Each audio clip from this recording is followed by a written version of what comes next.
very good evening to all of you. This is Business Today, your weekly business roundup brought to you exclusively on Channel I. A brand new year has just dawned, so let's keep all our sorrows behind and look forward to a very positive year 2017 filled with love, peace and happiness. We hope this year brings you more challenges and opportunities to climb up the ladder of success. With that thought, let's start the first Business Today program for year 2017 with Business Personality segment.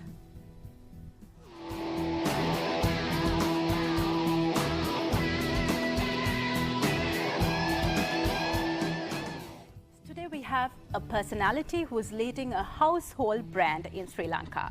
And I assure that all of you have consumed at least one product from this brand at some point of your life.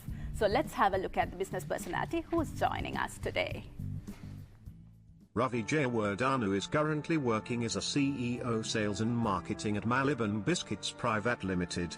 He is one of the key members in the senior strategic management team which transformed the business from $60 million to $170 million per annum in 5 years. Prior to that he was the country head of sales at Coca-Cola Sri Lanka, where he led the Coca-Cola Sri Lanka team to win several Asian and African Best Practice Awards. Ravi started his professional career at Unilever Sri Lanka Limited, where he held several senior management positions in sales and marketing, covering home and personnel care, detergents, and foods in brand category and sales management. He has received special customer management training from Uxbridge University UK and worked short stints in Dubai and Thailand to share best practices for Unilever Modern Trade Channel. Ravi received his MBA from Postgraduate Institute of Management Sri Jayawardena, Sri Lanka, and Diploma in Marketing from Chartered Institute of Marketing, UK.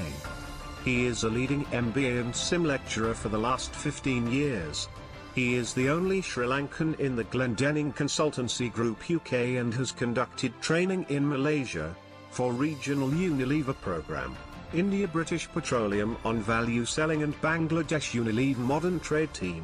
In 2013 Ravi was selected to deliver a speech on effectiveness in thematic advertising at the prestigious world-class Cambridge University in the UK at their annual Business and Economic Forum, analysing his immense contribution to the professional world and the society. The Postgraduate Institute of Management Alumina, PIMA, awarded the prestigious Platinum Honours to Ravi Jayawardena in the year 2014. In the year 2015 Ravi was awarded the prestigious Golden Globe Tigers Leadership Award for Excellence in Marketing and Brand Leadership in Malaysia by the CMO Asia. In the year 2016 he was honoured with People Leader in Marketing 2016 awarded by the Institute of Personnel Management, IPM. There you are, and that is Mr. Ravi Jayawardena, Chief Executive Officer of Maliban Biscuits Private Limited, and he's also a prominent business personality in Sri Lanka. We warmly welcome you on board and we wish you a very happy new year. Thank you. I also take this opportunity to wish all the Sri Lankans a wonderful 2017 with a lot of happiness, success and good health. Thank you. With that, let's start the conversation talking a little bit about the history of Maliban Biscuits. Yeah. Maliban Biscuits Private Limited has been in operations for the past 60 years, over 60 years. Shall we talk a little bit about how this organization has been evolving during the past 6 decades? Yeah. Actually, the Maliban Biscuits started in 1954 by the legendary Mr. A.G. Hinayapwami. At that time in Sri Lanka, there were no local biscuit manufacturer. He has the he has the guts and the unique wisdom of starting something on his own. And he's the first entrepreneur who actually started manufacturing biscuit using big machinery. And he got the machinery from Europe. At that time, in Sri Lanka, all the biscuit brands were all international brands. So he took the global brands head on and started the operation. And within a very short period, Maliban became the #1 brand, not only in the biscuit category, perhaps in the confectionery trade also. Then after his demise, our current chairman, Mr. Ratnapala Samaravira, took over the chairmanship, and he's the son of Mr. A.G. Hinayapwami. And he has been running the company for the last over 50 years as a chairman. And he took the entire company to a different level. For example, now we do about 24 billion per annum, and it's a truly family-owned company. Now, his son, Tarangita Samaravira, is a senior director, and the daughter, Mrs. Kumudika Fernando, is the managing director. So with time, they will take over the company. That's the third generation. Okay.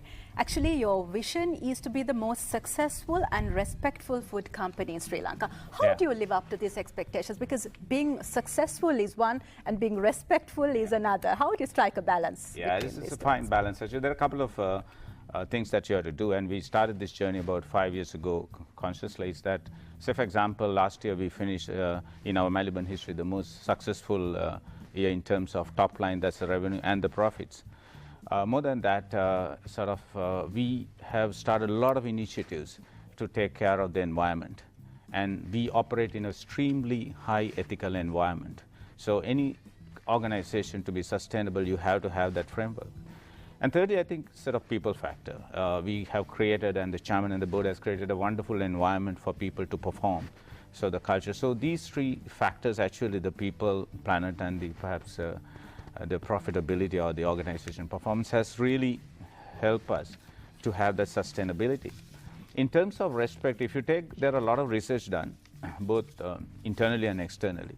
Always Melbourne has been within the first, among the best in terms of the respect Melbourne has created. And of course, a lot of, not only Sri Lankan consumers, across the world, wherever we sell, people know Melbourne is a company that fully focused on quality and perhaps works within an extremely high ethical environment. So that's really gives the the framework to be sustainable and respectful. You're talking about Melbourne being fully focused on quality, and it is very essential in the food industry that you maintain quality standards. How do you ensure quality in your products? Actually, it started with Mr. Ejin Yapwami. He actually has told his son, current son, he's a chairman, don't sell any biscuit if your son cannot consume. In other words, telling the entire consumers, all the Sri Lankans treat you as your children. So that philosophy has really gone across all 60 odd years. And quality is not only we use world-class raw material, we have a state-of-art manufacturing process and very high experienced set of people in terms of R&D and manufacturing. So it's really, so that's something chairman or the board or the management will never sacrifice. And extremely, in today's context, it's a highly commercially driven thing, in the business world. And I'm extremely happy to work for a company who will not sacrifice quality for profitability. And if you take like this year, last year, 2016, we won the National Quality Award. And then we represented the Asia Pacific Quality Award competition, which more than 40 countries competed, and we won the World Class Global Performance Excellence Award. So that's clearly shows that Melbourne is really, everyone has endorsed what we have been doing in terms of quality. Okay, you were talking about people factor. So you have over 1,200 staff working under you. And recruiting the right people and getting them to do the right task, the job, and also sustaining and ensuring productivity is one key requirement of an organization, and it is also a key challenge. How do you manage this human capital in your organization? Human talent is one of probably the most important thing. And Melbourne has we have a very robust recruitment system, but you can recruit people, but I think the biggest challenge is to retain them. And if you take the last, I have worked now, this is my 8th year perhaps, I've seen that company actually with the help of HR and in fact the entire senior management team headed by the chairman, that we have created an atmosphere for people to perform. And on top of that, like rewards, recognition is like icing on the cake. But those three things, given the right reward, the correct recognition. Recognition is more important, I could say, than reward in today's context.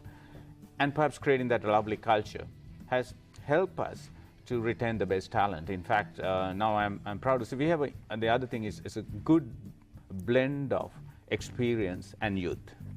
Probably Melbourne would have not had it 20 years ago, a fairly experienced set of people, but now we have the right blend, and that's the way to move forward, because this young generation will take over the company time to come. So you need the experienced people, and you have to have the sort of young, energetic youth also for future sort of performance. Okay. Looking at competition, competition is one of the key challenges any organization would face. Yeah. Apart from competition, what are the other challenges you face in this industry? Oh, yeah, competition is, I first like to touch on competition. There are about 40 competitors, 40 big manufacturers, fairly, like they have machinery, and sort of, and these guys are also pretty professional right now.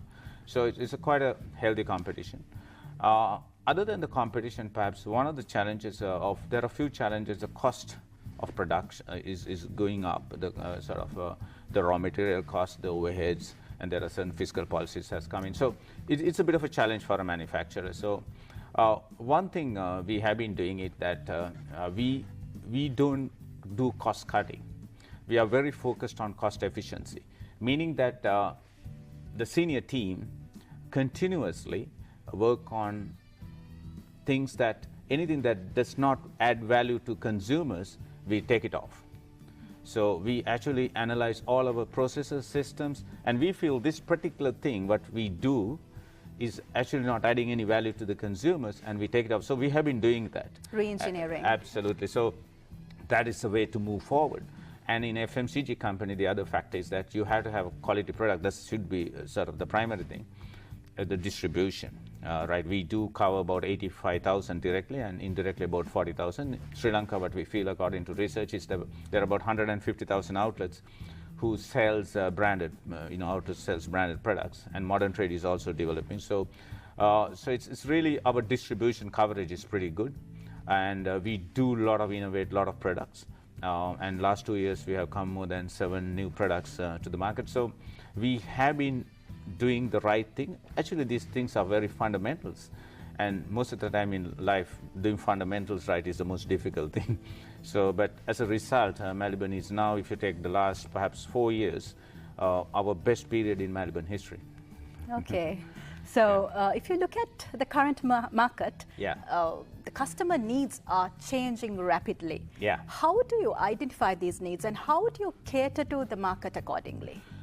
Oh, yeah, sort of what we are seeing, the change is happening pretty rapidly, you're right, because now you see, not like 15 years ago, even teenagers are very conscious about their health, their cholesterol level, their sugar level, etc. So we actually have a very robust new product development process. Actually, it's led by the Chairman's daughter, Managing Director, Ms. Kumatika Fernando, and that process actually starts from consumer needs. So we do in-depth research on what exactly consumer needs, and that information, that intelligence, that goes to through the R&D to the manufacturing. So we don't try to do anything internally what we feel good for the consumers. Actually, we ask and we are connected to the consumers stream continuously.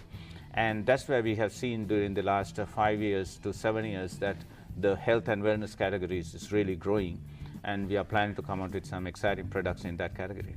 Okay. Any particular product that you can talk about that you have launched recently and doing very well, and the reason? Yeah, sort of the sugar-free products. Behind sort its of, success yeah, as sugar-free is a truly sugar, sort of, and it gives a beautiful, because most of the time when you say sugar-free, people perceive it's a tasteless product. But our sugar-free gives a beautiful taste, and still you can eat without any guilt. And then we launched Temptation. When you break the biscuit, you get liquid chocolate, and it's new to the country, and sort of first manufacturer in Sri Lanka to produce, and that's sort of doing pretty good. And then Double Cream, sort of one biscuit has 2 creams, sort of thing. So all these new innovations, first time no other manufacturer has produced it here, so it's doing pretty good, really. What are the key success factors behind these products? I think probably the first thing is that it's new to the consumers, new to the country. When you give something new, people try to sort of try out. And when it gives a good feel, sort of a taste, a good mouthfeel, and a reasonable price perhaps, that's important, and well distributed, so automatically the product will do well. Okay, House of Malibon produces 25 million biscuit packets per month, and you're present in over 35 countries. Can we talk a little bit about your global presence? Yeah, I think currently we do about in more than 40 countries, and in fact, even exports the last 5 years we have done exceptionally well. And there are a couple of, we send it to all 5 continents, including UK, Australia, US, etc., and Africa perhaps. So there are a few things that we are going to re-engineer the whole thing, because when you compete on a global platform, the competitive dynamics are completely different. Like say, for example, Africa is the cost leadership scenario. But when it comes to Europe, it's a completely different dimension. So we are reinventing. In fact, we are coming out with a very robust strategy to really make, to put Malibon as a truly global brand. Okay. What are the challenges you face to expand your boundaries in the global market? Oh, sort of in terms of challenges, one of the key challenges is the cost factor. And because you have to invest heavily in the overseas markets, not only just to distribute the product, to build a brand. So actually, so the investment part and getting the right people perhaps in those countries is sort of is a challenge. But we have been really, the last 2 years perhaps done a lot of work, and you will probably see it within the first 6 months. There are some very new initiatives taken by Malibons, and you will come to know very soon. The new year has just dawned. So what can we expect from Malibon Biscuits Private Limited in year 2017? Oh, you'll see that what we've been doing, we will continue to do better. And now, so there are a few new secrets will come in. And perhaps, say for example, there are 2 business new categories we will launch. So Malibon will have biscuits, milk, and 2 new categories, and you will see it very soon. Okay, I will ask a different question from you, since you're a prominent business personality. If you were to recall an incident that you have failed in your life in corporate sector, can you think of an incident, and what have you learned out of it? Oh, sort of, there are a couple of things that has not worked the way it should work, really. In terms of sometimes when I develop advertising campaign, it may not give the right results. So life is things that there were sort of ups and downs, and perhaps it's really, but my strike rate is perhaps more time it has worked. But one thing I always keep to my mind, whatever happens, you keep on moving forward. That's very important. So I don't take, there are sort of whole heap of things that has not worked in my career perhaps, but more things have worked, right? So that's how, as a marketer, I look at it, you know. So okay, just my final question, a very brief answer I'm expecting from you, since you're a veteran marketer who is passing your knowledge in the local and global markets. Can you give one advice, or any advice that you can give to the individuals who would aspire to pursue a career in marketing? Yeah, I think sort of first thing is that you have to select a career that really inspires you, it suits your personality. It's like you have to follow your heart. And I've seen that. I've conducted more than 750 interviews in my career with Unilever, Coca-Cola, and at Malibons. People look for a job. You shouldn't look for a job. You must look for a career, because once you start working, you will be spending more time in the workplace than at home. That's my first advice. Select something that really suits your personality. You can talk to your friends, you can talk to your teachers, you can talk to everyone. But end of the day, you have to select that. Once you select that particular career, keep on improving yourself. Keep on. Continuously, you have to update yourself, because you have to be one of the best in the company, one of the best in the industry, probably one of the best in the country. So a lot of people, once they finish their degrees, for example, postgraduate or whatever, they stop learning. So you must continuously upgrade, because it's a highly competitive world. The third thing perhaps I would like to say is have a positive frame of mind. There are a lot of research done on that. People can be very skillful, very educated, good background, but if you don't have a positive frame of mind, you cannot prosper. That's very important. So 3 things I really sort of tell all the young executives, or whatever age you are in. select a career that really inspires you, hits your heart, continuously improve, be one of the best, and then have a very good positive frame of mind, because you have to keep on moving forward. There are sort of, that's very important, and I'll give you a very simple example finally. Say, for example, if you want to become a positive, you can learn a lot of things. You can start from homes, like say for your parents maybe having unshakable tolerance levels. So looking at parents, you can learn from that. So you can learn from kids about some very high mental stability. Kids have a very high mental stability. So if you wear the hat as an executive or anybody to learn from the environment, take good things and put into yourself. Don't look at the negative side of people. And just one technique that people can adopt. So if you do continuously, and definitely the success is guaranteed almost. Absolutely, and thank you very much for joining us and for your valuable thoughts. It was indeed a pleasure having you as the first guest for 2017. Thank you once again. Thank you very much. With that, we will take a short commercial break and we will be back with you soon with more business updates. Stay tuned.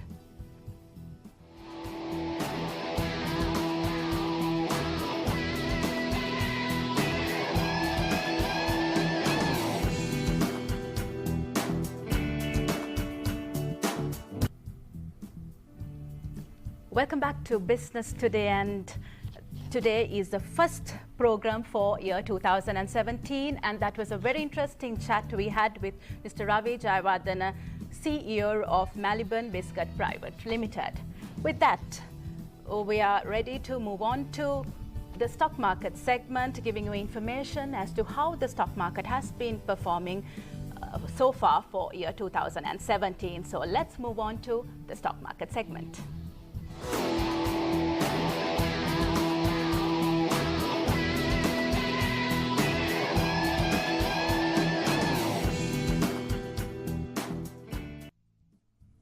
Yes, we have with us Sherajo Besekera joining us from Colombo Stock Exchange.